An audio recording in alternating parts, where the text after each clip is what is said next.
La Sociedad Española de Radiodifusión presenta Ser ¡Viva la radio!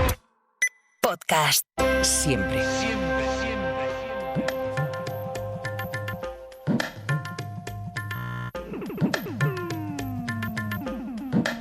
En la cadena Ser, Punto de Fuga. Con Pablo Morán.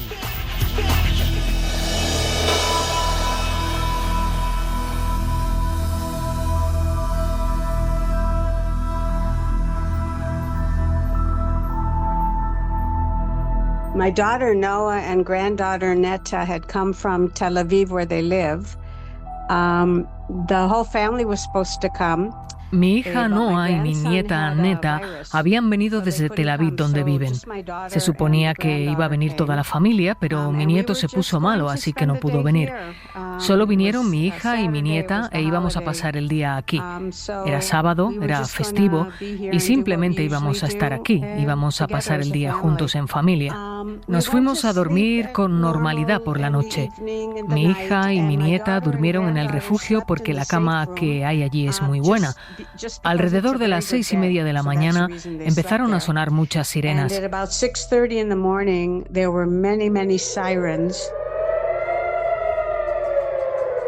Israel acaba de declarar el estado de guerra después de que los grupos armados de la Franja de Gaza hayan lanzado un ataque sin precedentes esta noche con más de 5.000 cohetes sobre el país.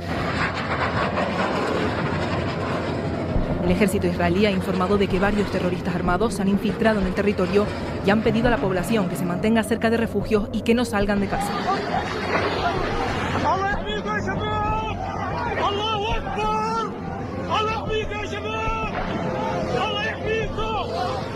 El ataque se ha producido en pleno Shabbat, día festivo para los judíos. Se han disparado contra varios transeúntes y han tomado el control de comisarías de policía. And my daughter ran over to us and we had heard it, so we all ran into the safe room and closed the door. Mi hija vino corriendo a por nosotros cuando las oyó. Nos fuimos todos al refugio y cerramos la puerta. Se escuchaban muchas sirenas, mucho estruendo de fuera y una explosión muy fuerte que afectó a la clínica de nuestro kibutz y al edificio administrativo que estaba a un minuto a pie de mi casa. Mientras seguíamos recibiendo mensajes del kibutz y del Consejo Regional para que nos quedáramos en casa, para que cerráramos las puertas y las ventanas y estuviéramos en silencio.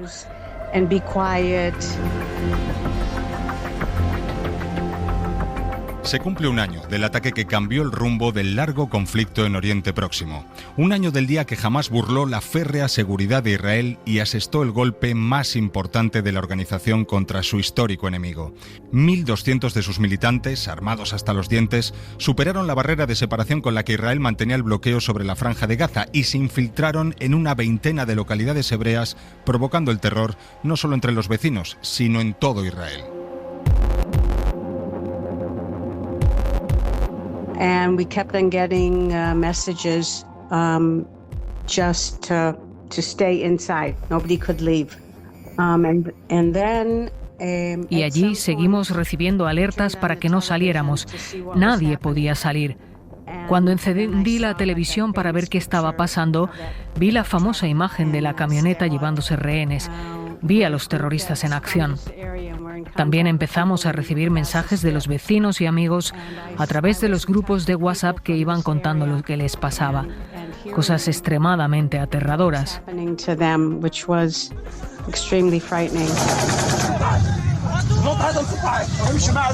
Ese día, Hamás asesinó a 1.200 personas, se llevó a otras 200 secuestradas y rompió la imagen de Israel como un estado impenetrable ante cualquier ataque exterior.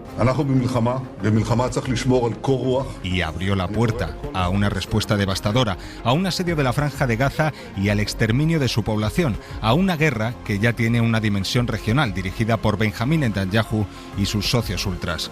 Hoy nos hemos propuesto conocer mejor las raíces de Hamás y por qué cometió semejante barbarie. Algunos, antes del 7 de octubre, ya llevaban tiempo temiendo que algo así podía ocurrir tarde o temprano.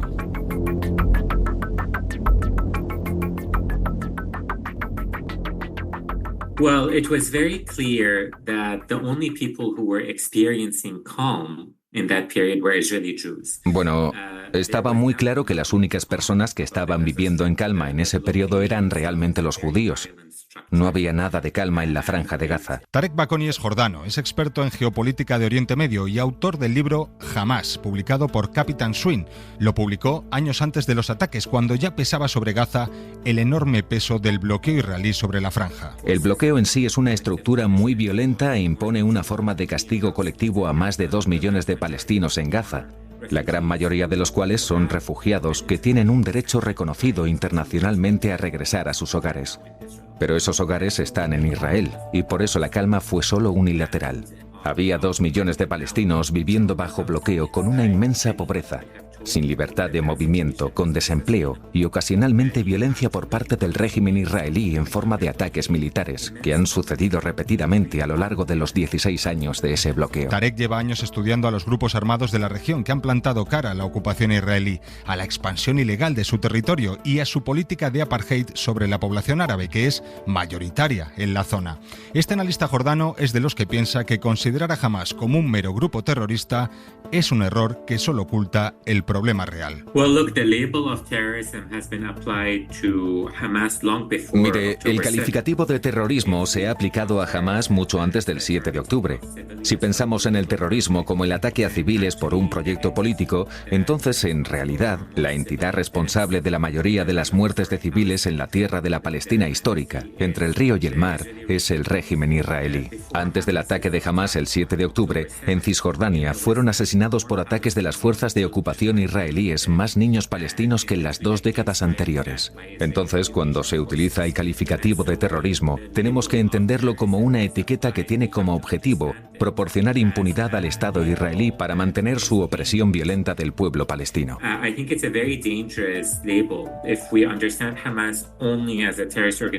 Creo que es una etiqueta muy peligrosa si entendemos a Hamás solo como una organización terrorista. Es algo que ignora las motivaciones políticas que persigue Hamás. No hacerlo es tratar de entenderlo como un grupo comprometido con la violencia sin ninguna razón, cuando la realidad es mucho más compleja.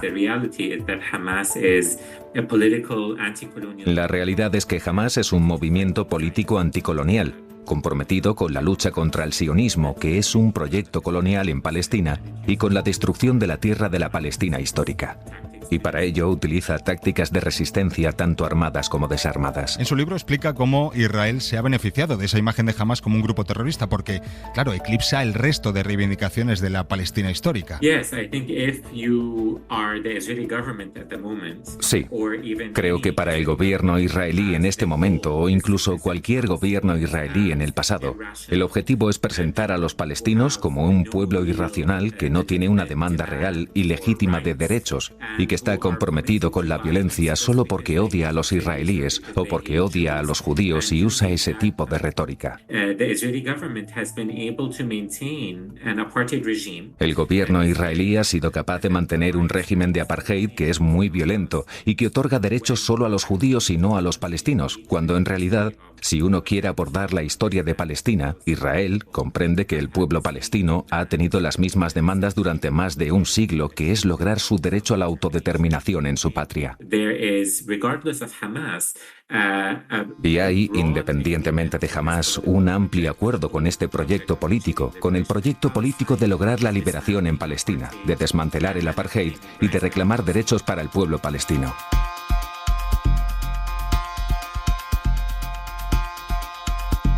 Hamás se formó en 1987 por impulso del jeque Yassin, que, inspirado en los hermanos musulmanes, creó esta organización que busca la liberación de la Palestina histórica, del territorio que existía antes de la creación del Estado de Israel. Para conseguirlo, Hamás utiliza estrategias políticas, pero también militares, con ataques contra civiles y fuerzas militares israelíes. Por ello, es considerado como un grupo terrorista en Occidente, con Estados Unidos a la cabeza. Su irrupción en un conflicto que ya venía de lejos supuso un desafío para el movimiento palestino dominante hasta entonces, Al-Fatah, que al frente de la OLP había renunciado a la lucha armada y había aceptado importantes concesiones políticas, como el reconocimiento del Estado de Israel, sin obtener nada a cambio. Bueno, sí. La Organización para la Liberación de Palestina, la OLP, que es la representante de Palestina, la única representante del pueblo palestino, se comprometió con la resistencia armada para la liberación en sus primeros años como Hamás. A finales de los años 70 y principios de los 80, acordó que la resistencia armada por sí sola no liberaría a Palestina, sino que se necesitaban soluciones diplomáticas y proporcionó una concesión importante. Fue una concesión histórica en 1988, que es reconocer al Estado de Israel.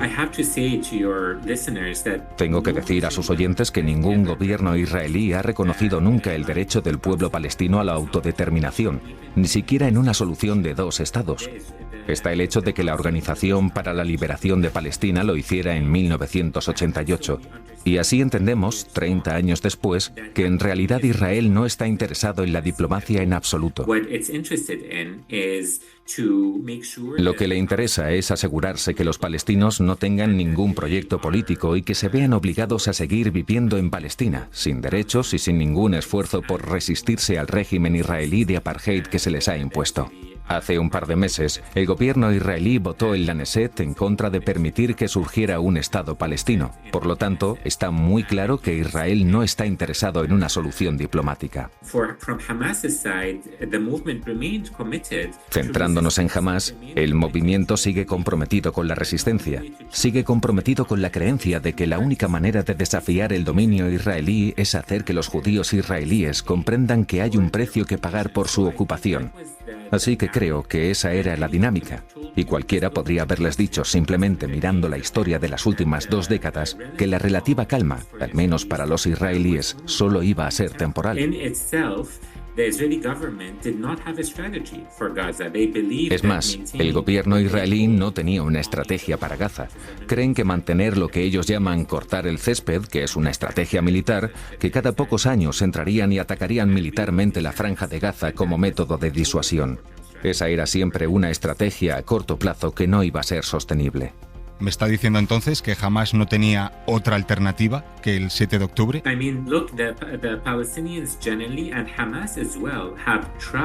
Lo que quiero decir es que hay que mirar a los palestinos con sinceridad.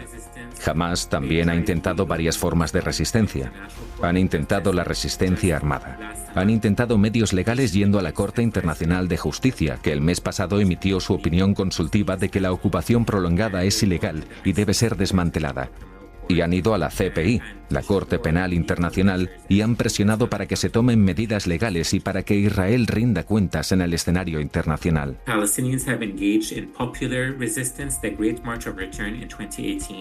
Los palestinos han participado en la resistencia popular.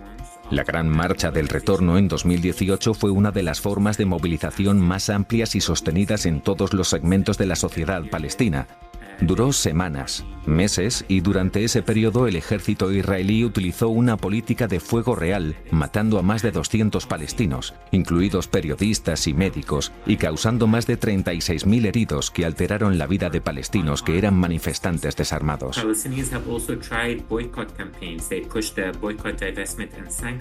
Los palestinos también han intentado campañas de boicot.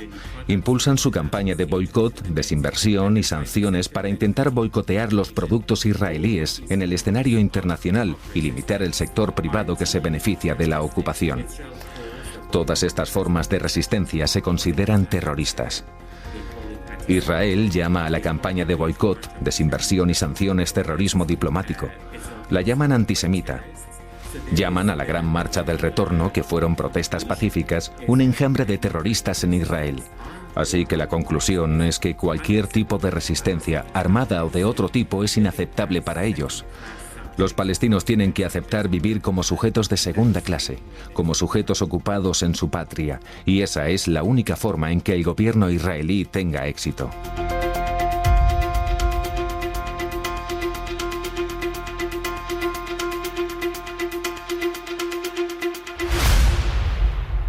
¿Y cómo lo viven los palestinos? ¿Cómo han vivido todas estas décadas precedentes al 7 de octubre de la que nos habla Tarek? Se lo hemos preguntado a un gazatí que vive en el barrio de Vallecas, en Madrid. Allí ha llegado hace poco Khaled Dader. Huyó de Gaza antes del ataque de Israel, pero toda su familia sobrevive allí entre los escombros. Es abogado de profesión y en su caso ha sido el fútbol lo que le ha ayudado a huir del horror. Con él ha hablado Antonio Martín.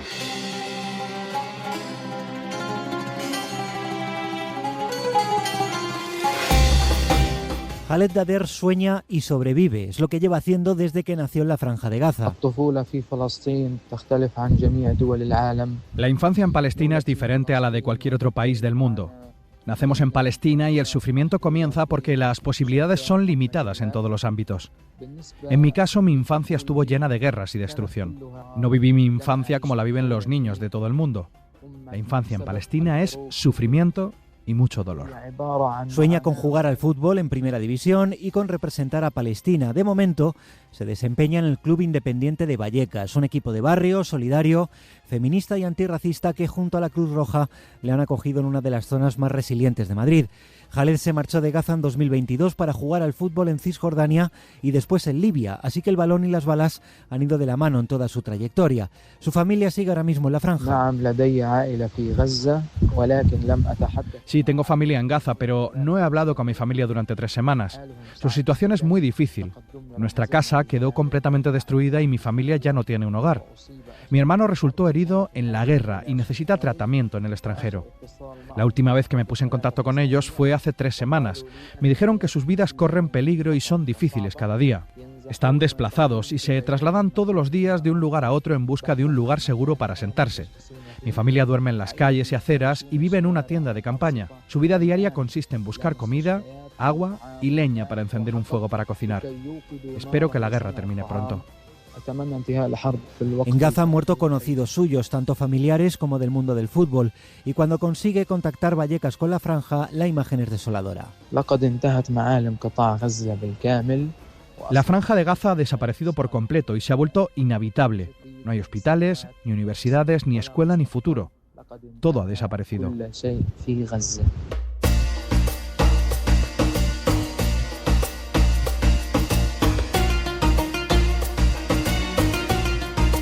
No es fiera para domar es el lema de Vallecas y el que aparece también inscrito en la camiseta Burdeos de su nuevo equipo, en el que en los últimos años han jugado inmigrantes de decenas de nacionalidades. De lo más profundo de las heridas surge el éxito. Como jugador palestino envío un mensaje a todo el mundo de que somos capaces de seguir practicando el deporte, que podemos ser profesionales y demostrar nuestro valor en todas las ligas árabes o extranjeras. La familia de Khaled sobrevive en la calle o en tiendas de campaña en Gaza y él recauda fondos para poder sostenerlos. En sus respuestas no hay ni una referencia a Israel. Si tiene odio no lo muestra, si piensa que no hay futuro no lo expresa así, al contrario. Su voz calmada es el reflejo de la resistencia de Palestina durante décadas. Sobrevive y sueña, decíamos, y esos sueños tienen un color, el de la franja roja del mayor equipo de Vallecas. Estoy esperando conseguir mi residencia y papeles en Madrid y estoy trabajando para aprender español rápidamente. Espero tener la oportunidad de jugar profesionalmente para el Club Español Rayo Vallecano, que está ubicado en el barrio donde vivo, ya que tiene una gran base de fanáticos y es un club especial en la Liga Española. Así que espero tener la oportunidad, sí, de ser profesional y tener esa experiencia en el Rayo Vallecano.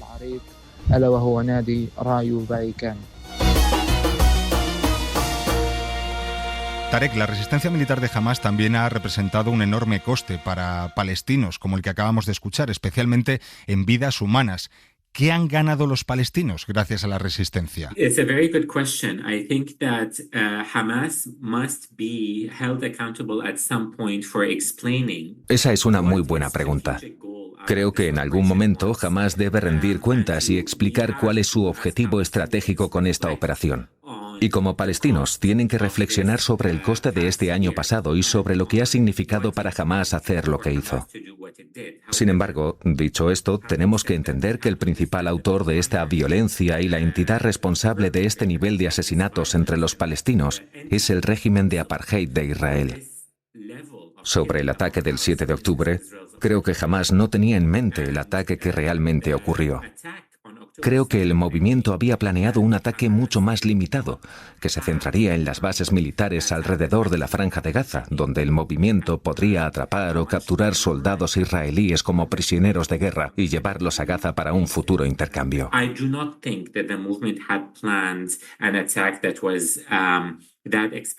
No creo que el movimiento hubiera planeado un ataque de esa magnitud, simplemente porque nadie, incluido Hamás, habría previsto que el bloqueo israelí sería tan penetrable y débil que jamás podría entrar en territorio israelí como lo hizo. Así que no creo que nadie pudiera haber previsto lo que ocurrió.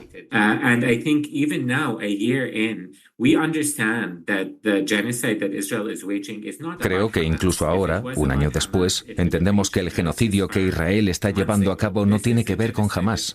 Si fuera por Hamás, habría alcanzado un alto el fuego hace meses. Este es un genocidio que se está llevando a cabo para completar lo que comenzó en 1948 y deshacerse de la mayor cantidad posible de palestinos.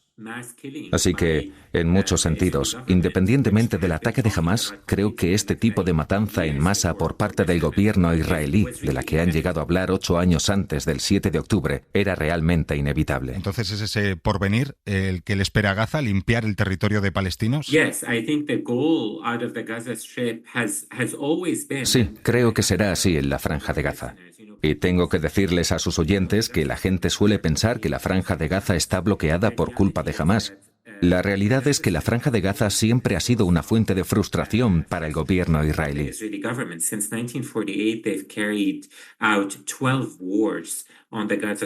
Desde 1948 han llevado a cabo 12 guerras en la Franja de Gaza. Aparte de este genocidio, han ejecutado palestinos allí. Han impuesto bloqueos. Han utilizado medidas económicas porque el problema nunca fue Hamás, sino el hecho de que la Franja de Gaza tiene 2 millones de palestinos, 2/3 de los cuales quieren volver a casa. Y si se concediera ese derecho de retorno, Israel dejaría de existir como Estado judío. Así que la idea era que la Franja de Gaza era un trozo de tierra lleno de palestinos que Israel estaba tratando de aislar y poner fuera de la vista, fuera de su mente. Y eso fue sostenible mientras los palestinos de allí se mantuvieron en silencio.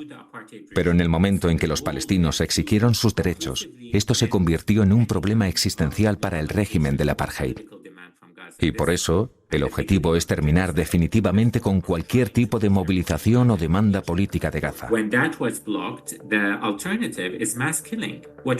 Esto, al principio del genocidio, tomó la forma de tratar de empujar a todos en Gaza a Egipto, por supuesto, y luego habrían impedido su regreso. La alternativa es la matanza en masa. Lo que vemos hoy no tiene que ver con los prisioneros israelíes. Esos rehenes israelíes podrían haber sido devueltos menos de un mes después del ataque.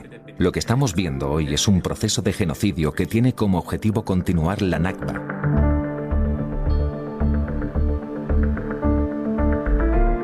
Volvemos con Julia Chaitin, nuestra primera protagonista, superviviente del 7 de octubre. Le preguntamos si está de acuerdo con la respuesta de Israel a este ataque. At the beginning, I didn't see a different way. At the beginning, I thought, okay, what do you do when Al principio no veía otra salida. Pensé, bueno, ¿qué hacemos cuando se produce algo así? En aquel momento había 1.400 personas asesinadas, 200 secuestradas y comunidades destruidas. Al principio pensé, bueno, no tenemos nada más que hacer, tenemos que responder. Soy una persona que está al 99,5% del tiempo en contra de la guerra. Considero que la guerra es un fracaso. Y creo que cuando hay guerra, simplemente no nos hemos esforzado por resolver el problema. Pero lo que ha ocurrido durante estos meses demuestra que se ha ido totalmente de las manos. No entiendo en absoluto lo que estamos haciendo. No parece haber ningún plan político en marcha. Y ahora estamos en guerra con el Líbano, también con Irán y con Yemen y Siria. Me parece que el mundo entero se ha vuelto completamente caótico. It seems to me that the whole world has just become completely chaotic. Uno de sus trabajos como psicóloga y trabajadora social es fomentar el diálogo entre las comunidades judías y árabes. Eso ahora debe ser una tarea imposible, Julia. It's more difficult, of course, but I don't think there's any other solution. Because we've been in war after war after war, and every war gets worse. And every response gets worse. And we're not solving the problem. Por supuesto que es más difícil, pero no creo que haya otra solución porque hemos estado en guerra tras guerra y cada guerra es peor que la anterior y cada respuesta empeora la situación. No estamos resolviendo el problema. Siempre pensamos que una guerra más grande, más potente y con más armas lo resolverá. Pero así, lo único que se hace es empeorar mucho las cosas. Sé lo difícil que es. He vivido aquí durante más de 50 años. Lo entiendo. No es que sea ingenua y no entienda lo que está pasando, pero también sé que hay dos pueblos reivindicando esta tierra y tenemos que encontrar una manera de que al menos podamos vivir uno al lado del otro. Esto es lo mínimo que tenemos que hacer. Y eso solo puede ser a través del diálogo. No lo resuelve todo, pero no se puede hacer nada sin diálogo. Y a partir de ahí se avanza. ¿Y cree que los israelíes entienden el sufrimiento del pueblo palestino antes y después de los ataques del 7 de octubre? Before I think more people understood, now people are...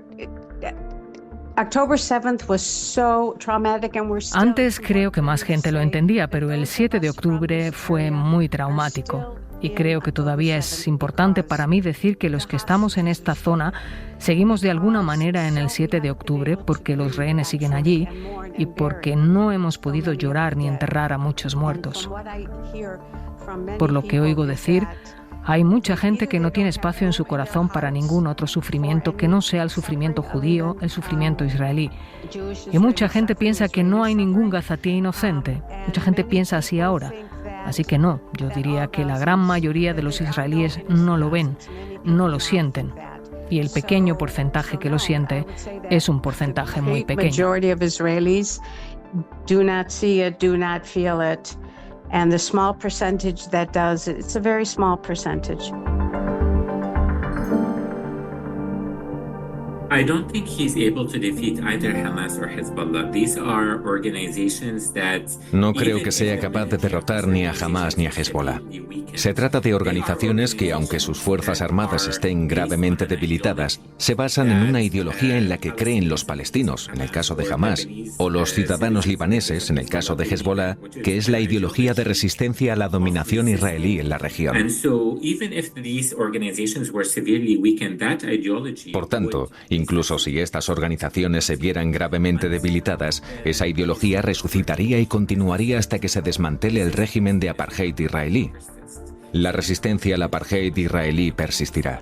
No hay una solución militar aquí. La única solución es que haya una solución política. El frente en el Líbano terminaría mañana. Hezbollah es muy claro en que pondrá fin a cualquier tipo de provocación si termina el genocidio. Así que lo que está diciendo el gobierno israelí es que ahora llevará a cabo una guerra en el Líbano para poder seguir manteniendo el genocidio en Gaza. Si hay una solución política, no creo que venga del gobierno israelí porque están comprometidos con más disturbios y más violencia. Esto tiene que venir de la comunidad internacional. Ya hay órdenes de arresto en la Corte Penal Internacional que están por llegar. Hay opiniones consultivas de la Corte Internacional de Justicia. Hay una resolución unificada de las Naciones Unidas.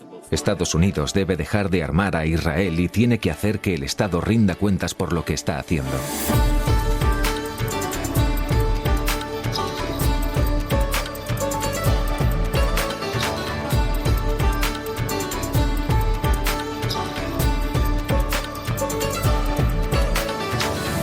Pues lo vamos a dejar aquí por esta semana. Esperamos que os haya resultado interesante el capítulo de hoy, especialmente este capítulo que haya servido para ampliar vuestro conocimiento sobre el conflicto en Oriente Medio, que como sabéis no empezó ni mucho menos hace un año. Esperamos que os haya servido de utilidad esa charla que hemos tenido con este autor, este escritor, Tarek Bakoni, autor del libro Hamas, de Capitán Swing. La SER va a seguir en la región en los próximos días y nosotros os vamos a seguir acompañando como siempre mientras en cadenaser.com, en Facebook, en X, somos @Punto de Fuga y por supuesto en SER Podcast, donde tenéis todos los capítulos de Punto de Fuga, ya sabéis, para escucharlos y para compartirlos con quien queráis, porque sois parte fundamental del mundo, que también importa. Hasta la semana que viene. Adiós.